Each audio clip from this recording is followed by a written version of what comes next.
आपने जैसे ही ओके किया होगा, यहाँ पर चेंज हो गया होगा और यहाँ पर आ गया होगा 66%। बात समझ पा रहे हो? तो ये आपको ये बताने की कोशिश कर रहा है कि अगर आपको इस वैल्यू पर पहुंचना है तो इस वैल्यू का 66% करना पड़ेगा। कर पाए? इसी को बोलते हैं गोल सीक, कि आप अपने गोल को कैसे अचीव कर रहे हो, कितने चेंज करना चाहिए आपको। ये पता कहाँ कैलकुलेट करते हैं? सैलरी स्लिप सुनी है आप लोगों ने? एक सैलरी स्लिप, जहां पर आप वो एडिटिंग करते हो। आप लोग किसी ने की है अभी तक सैलरी स्लिप चेंज? सैलरी नहीं मिली? सैलरी नहीं मिली अभी तक? बेरोजगार है। मिल जाएगी जब आप एडिटिंग करते हो। मैं आपको बता देता हूँ, थोड़ा एक गलत तरीके है पर मैं बता देता हूँ। हाँ भाई, मैंने करी है भाई। भलाई का जमाना नहीं है आज। जब तक आप नहीं करोगे चेंज, सैलरी नहीं मिलेगी अच्छी खासी। नहीं पकड़े? वही सर ये तरीका बता सिक्सटी रहा हूँ। सिक्स परसेंट कैसे आया, एक बार आप दोबारा बताएंगे? मीटिंग क्लोज हो गई थी। देखो, आपको जो सैलरी स्लिप मिलती है ना, उसमें आपने देखा होगा एचआरए लिखा रहता है, बेसिक सैलरी लिखा रहता है, अलाउंस लिखा रहता है, पीएफ ईएफ लिखा होता है।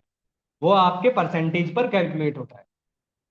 वो परसेंटेज अगर आपको पता चल गया कि ये मेरी सैलरी का या मेरे पैकेज का इतना परसेंट है, तो बाकी जो कैलकुलेशन होती है एचआरए वगैरह की, उसी परसेंटेज पर चलती है। और वो परसेंटेज यहाँ से कैलकुलेट करके निकालते हैं एचआर। तो आप लोग जब एडिट करो तो पहले परसेंटेज एक्यूरेट चेक कर लो, उसने कितना दिया और मुझे अब कितना बढ़ाना है।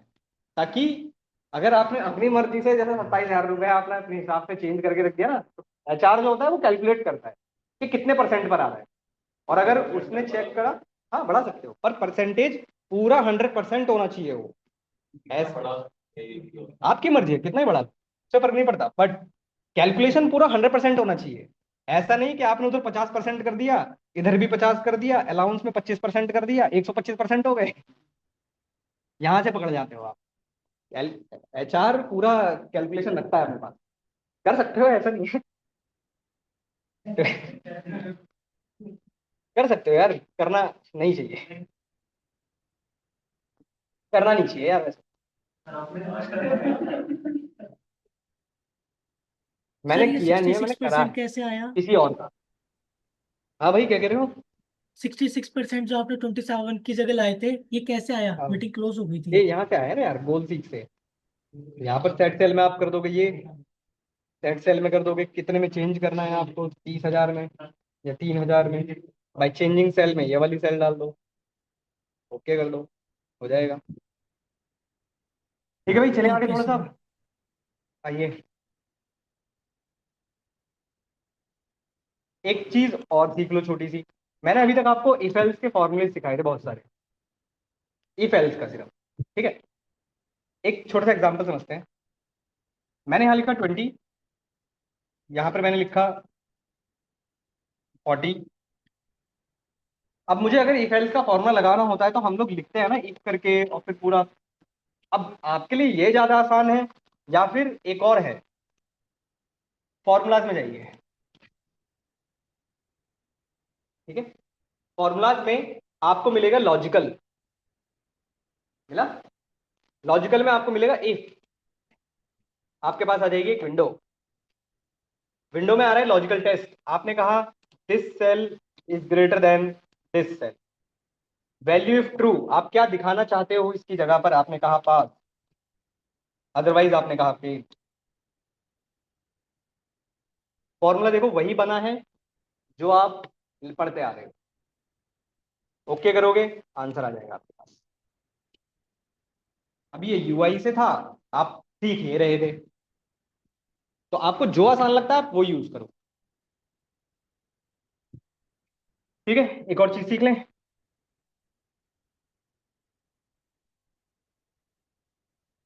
1 मिनट रुकना। हम्म, ये जहां पर आपने आउटपुट लिया ना फेल का, ये फेल का जो आउटपुट लिया है, उस फेल पर क्लिक करके रखना।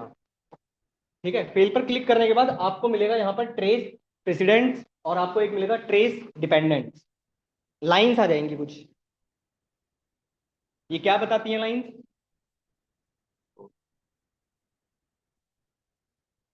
ये जो लाइंस आ रही हैं वो ये बताती है आपको कि इस सेल में जो वैल्यूज यूज हुई हैं वो किस किस वैल्यू से होकर आती, ट्रेस करते हैं इसको। इससे हमें ट्रेसिंग पता चलती है कि कहाँ से क्या डेटा आ रहा है। हाँ बोलो। हाँ, सब हो जाएगा यहाँ पे, पर कोई फायदा नहीं है, क्योंकि इंटरव्यू में आपसे वो यहाँ से नहीं पूछेगा, वो फॉर्मूला ही लिखवाएगा तब। ठीक है, और सीखते हैं इसमें और क्या बचा है अभी हमारे पास।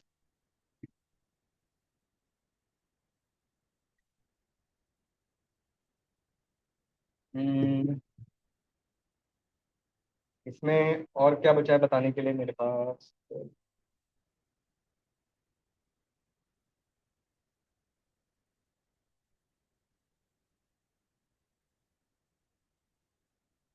एक और चीज सीख लो।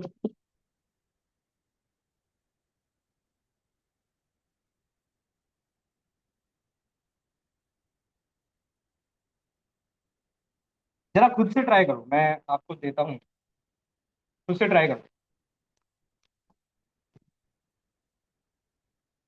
मुझे टोटल टोटल प्राइस चाहिए, निकालो। यहाँ पर चाहिए लास्ट, इस सेल पर। यहाँ पर मुझे टोटल प्राइस का सम चाहिए, कैसे निकालोगे।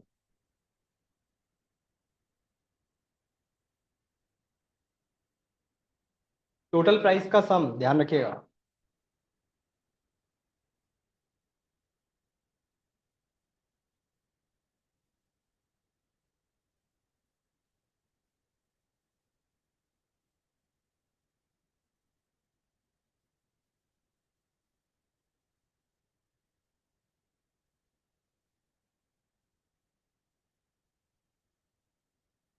निकाल लिया।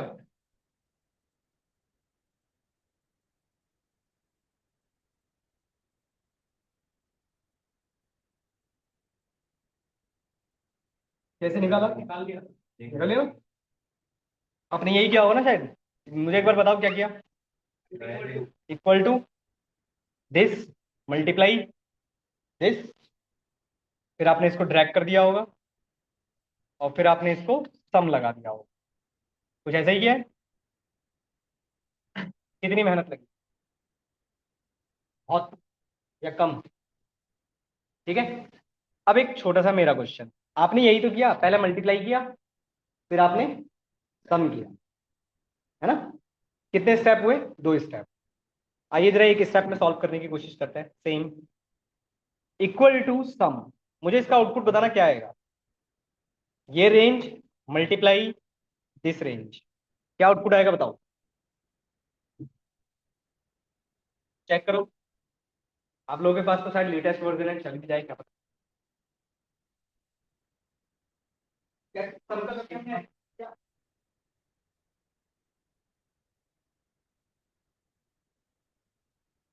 लेटेस्ट लेटेस्ट वर्जन ना, फायदा उठा नहीं आया, फायदा उठा नहीं आया, ये अभी मैं वैल्यू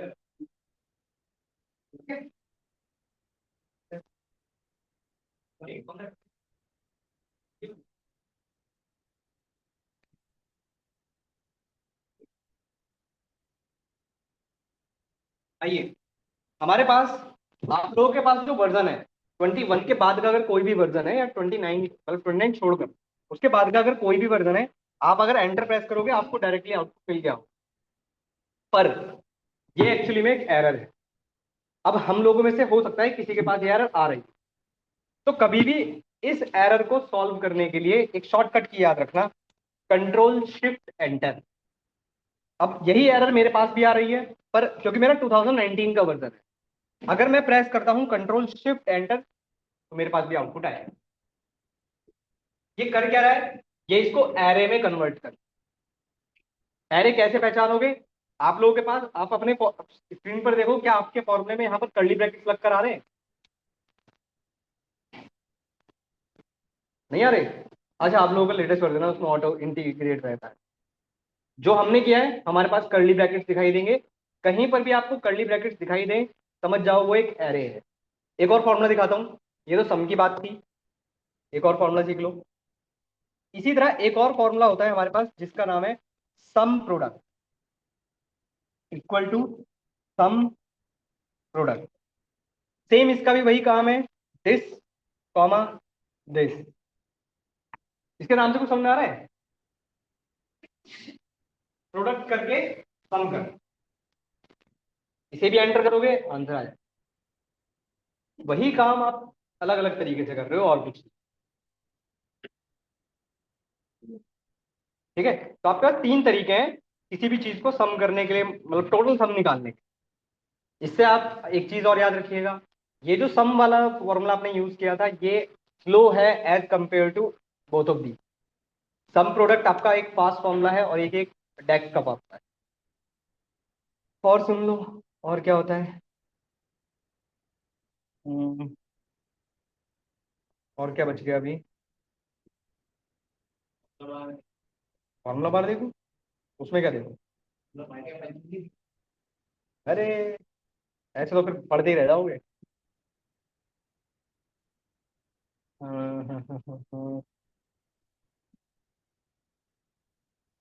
मैंने आपको ये फिल्टर, छोड़ो, सॉल्टिंग फिल्टर,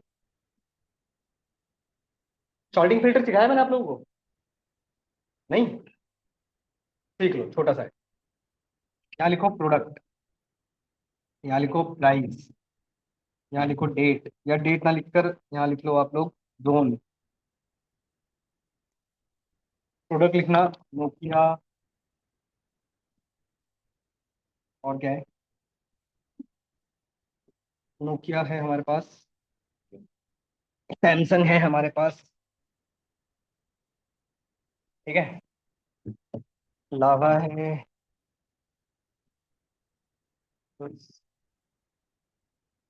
वन प्लस। ठीक है, प्राइस अपने हिसाब से लिख लेना यहाँ पर। प्राइस में ना वैल्यूज चेंज कर लेना कहीं कहीं पर, रैंडम वैल्यूज कुछ भी डाल देना। जोन में east, west, north, west, east, बस इतना बहुत है, हो जाएगा हमारा।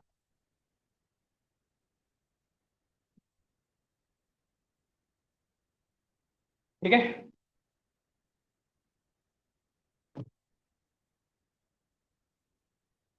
चलिए समझिए। मैंने आपको स्टार और क्वेश्चन मार्क के बारे में पढ़ाया है कभी? स्टार और क्वेश्चन मार्क पढ़ाया तो है। प्रियंका वाली शीट याद है? प्रियंका, अजय से इनडायरेक्ट के टाइम पर, याद है कुछ ऐसा? हम्म। हम्म, आ जाओ। चलो पहले एक काम करो, पहले यहाँ से छोटा सा टॉपिक सीख लो। देखो, मैंने इसको सेलेक्ट किया, यहाँ पर मिलता है शॉर्ट। अगर आपका डेटा आपके कॉलम में, अगर डेटा अल्फाबेटिकली है तो यहां पर आपको मिलेगा short A to Z, Z to, हमेशा। अगर आपका डेटा न्यूमेरिकल है तो आपको मिलेगा यहाँ पर smallest to largest, largest to smallest. अगर डेट होता तो इसमें मिलता ओल्डेस्ट टू न्यूएस्ट, अर्लीस्ट करके कुछ मिलता आपको। अब अगर मैं इस डेटा को शॉर्ट करता हूं A to Z के अकॉर्डिंग, ठीक है, तो ये हमसे पूछता है कि भाई आपको अपना डेटा, ध्यान रखना, चलो मैं दोबारा बताता हूं, मैं कहीं भी सेलेक्ट नहीं कर रहा हूं, बस मैं शॉर्ट कर रहा हूं A to Z के अकॉर्डिंग। शॉर्टिंग पता है ना हम सबको, अल्फाबेटिकली। अरे एबीसीडी पढ़ा है ना, एबीसीडी पढ़ी है ना सबने? तो ये एबीसीडी के अकॉर्डिंग हमारा डेटा शॉर्ट हुआ। पर मुझे बस एक चीज समझाओ, अगर मैं इसको डेटा को सेलेक्ट करता हूं और Z to A शॉर्ट करता हूं तो मेरे पास एक विंडो आती है। इस विंडो में हमसे ये पूछ रहा है, क्या आप अपना डेटा सिर्फ इस कॉलम को ही शॉर्ट करने के लिए यूज कर रहे हो या पूरा ही शॉर्ट करना चाहते हो? कौन सा करना चाहिए? पूरा। हमेशा ध्यान रखना, डेटा आपका पूरा ही शॉर्ट होना चाहिए, कभी भी सिंगल कॉलम कभी शॉर्ट नहीं करते, क्योंकि फिर वैल्यूज ऊपर नीचे हो जाएंगे। इसीलिए कभी भी इस तरीके से नहीं करते। पहला, इसी में हमें एक मिलता है कस्टम शॉर्ट। कस्टम शॉर्ट का क्या मतलब है? पहले आप अपना डेटा किसके अकॉर्डिंग शॉर्ट करना चाहते हो? आपने कहा प्रोडक्ट के अकॉर्डिंग। फिर ऐड लेबल, देन किसके अकॉर्डिंग? जोन के अकॉर्डिंग। वही cell values A to Z A to Z. फिर आपने कहा फिर किसको शॉर्ट करो, प्राइस को। जैसे ही आप ओके करोगे, ऑलरेडी शॉर्टेड ही है, क्या ही शॉर्ट होगा। चेंज कर लेते हैं, एक सेकंड, चेंज कर लेते हैं। देखो, सबसे पहले मैंने कहा मेरा डेटा किसके अकॉर्डिंग शॉर्ट होना चाहिए, जोन के अकॉर्डिंग। इसके सेल वैल्यूज जो भी हैं उसके अकॉर्डिंग शॉर्ट होगा। और किस ऑर्डर में होगा, ए टू जेड के ऑर्डर। मैंने एक और लेवल ऐड किया। फिर मैंने कहा मेरा डेटा अब किसके अकॉर्डिंग शॉर्ट होना चाहिए, प्रोडक्ट के according, again A to Z. और फिर मैंने कहा मेरा डेटा किससे शॉर्ट होना चाहिए, प्राइस से, स्मॉलेस्ट टू लार्जेस्ट। अब चेक करते हैं जरा, चेक करो, क्या आपका डेटा पहले इसके अकॉर्डिंग शॉर्ट हो रहा है। भाई पहले ईस्ट आया, फिर इसके अकॉर्डिंग शॉर्ट हो रहा है, फिर इसके अकॉर्डिंग शॉर्ट हो रहा है। कर पाए क्लियर। तो इसको बोलते हैं कस्टम शॉर्ट। ये कस्टम शॉर्ट आपको शॉर्ट में ही मिलता है, यहाँ शॉर्टिंग एंड फिल्टरिंग। हाँ यहाँ पर होगी, बिल्कुल होगी, ऑब्वियसली। चलो आगे, एक और चीज सीख लो, छोटी सी, बस लास्ट है। ये शायद मेरे को याद नहीं है, मैंने पढ़ाया नहीं पढ़ाया, पर याद रखना आप। एक होता है स्टार, एक होता है स्टार, और एक होता है क्वेश्चन मार्क। मुझे ऐसे क्यों लग रहा है पढ़ाया है मैंने, या मुझे याद नहीं है, आप लोगों को याद नहीं है। आप लोग तो फायदा उठा लोगे।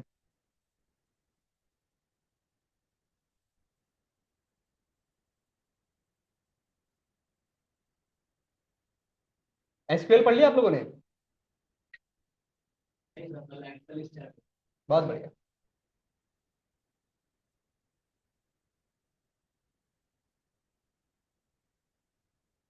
चलो समझो, हमारे पास एक होता है स्टार और एक होता है क्वेश्चन मार्क। इसको बोलते हैं any character, any number of character, ठीक है। और इसको बोलते हैं सिंगल करेक्टर, ठीक है। किसमें, नहीं स्टार लगता है, सिंगल करेक्टर यहाँ। आइए देखिए, सपोज करो मेरे पास ये डेटा है और मुझे ढूंढना है उनका नाम जिनका नाम ए से स्टार्ट होता है। तो मैं क्या लिखूंगा, ए स्टार। बात समझ पा रहे हो। अगर मुझे ढूंढना है सपोज करो स्टार वाई, अब इसका मतलब समझा दो भाई। कहीं से भी स्टार्ट हो सकता है, पर लास्ट में क्या आना चाहिए, वाई। इसी तरह एक हो सकता है ए स्टार, सपोज करो एन। बिल्कुल, बात समझ पा रहे हो। इसी तरह एक होता है ए क्वेश्चन मार्क। अब बताओ क्या आएगा, ए लास्ट में नहीं, स्टार्ट तो ए से ही होना चाहिए, दो लेटर ए के। यहां तो आपने बता दिया कि दो लेटर्स हैं, बिल्कुल बात सही है, सिंगल करेक्टर की बात चल रही है। यहां पर ए का मतलब है ए से स्टार्ट होना चाहिए, और ए के बाद बस एक ही लेटर होना चाहिए। तो ऐसा कोई नाम है हमारे पास, नहीं है, कुछ नहीं आएगा। इसी तरह एक होता है question mark question mark question mark. बताओ कौन सा, भाई तीन क्वेश्चन मार्क का मतलब है वो नाम जिनके नाम में सिर्फ तीन ही लेटर्स हो, और वो लेटर्स कुछ भी हो सकते हैं। तो हमारे पास क्या क्या आ जाएगा,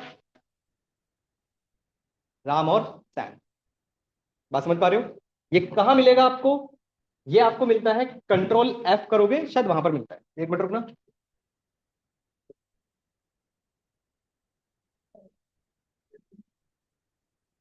यहां नहीं, पहले एक काम करो, इसको फिल्टर कर दो।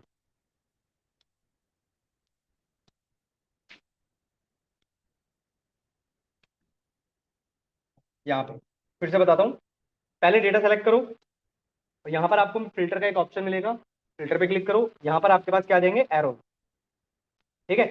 अब किसी भी एरो पर क्लिक करो, और उसमें आपको मिलेगा एक टेक्स्ट फिल्टर, मिल रहा है। टेक्स्ट फिल्टर्स के अंदर आपको मिलेगा कस्टम फिल्टर। इस कस्टम फिल्टर पे क्लिक करो, यहां पर आपको एक नीचे लाइन लिखी हुई मिलेगी, use question mark to represent any single character, और use star to represent any series of character. यहाँ पर या यहाँ पर आप कुछ भी लिख सकते हो। जैसे मेरे फॉर एग्जांपल मेरे पास यहाँ पर नोकिया सब एक जैसे ही है। मैं यहाँ लिख देता हूँ, सपोज करो question mark, question mark, question mark, question mark. मैंने 4 क्वेश्चन मार्क्स लगाए। तो मेरे पास यहां पर वो नाम आएंगे जिनके नाम में सिर्फ 4 ही लेटर्स हो। वो प्रोडक्ट्स मेरे पास फिल्टर होंगे। जैसे ही आप ओके करोगे, लावा और आसूस। क्लियर? ये दोबारा बताऊं? ये लिखा था मैंने। हो गया? ठीक है। ये और बताना था आपको लास्ट। इतना ही है भाई। एक्सेल आपका हो गया दिया।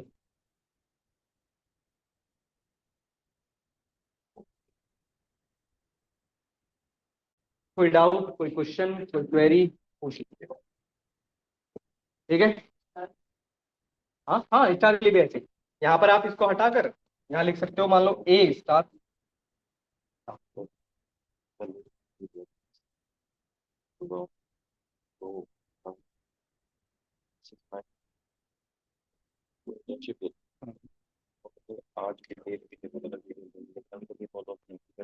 कांटेक्ट कर लो।